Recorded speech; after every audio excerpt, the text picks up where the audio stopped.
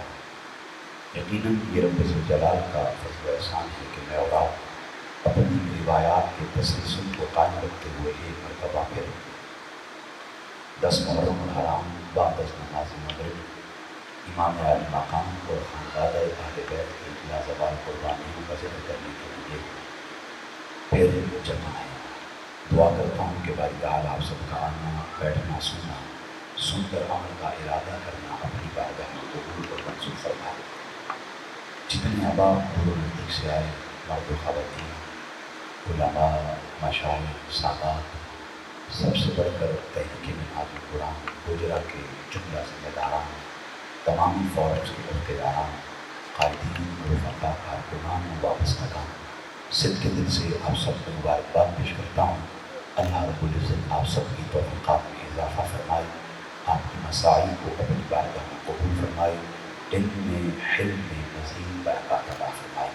جتنے احباب دور و نزدیک سے چل کر آئے، باری تعالیٰ قدم در قدم خیرات، برکات، صدقات آپ کا مقدر فرمائے۔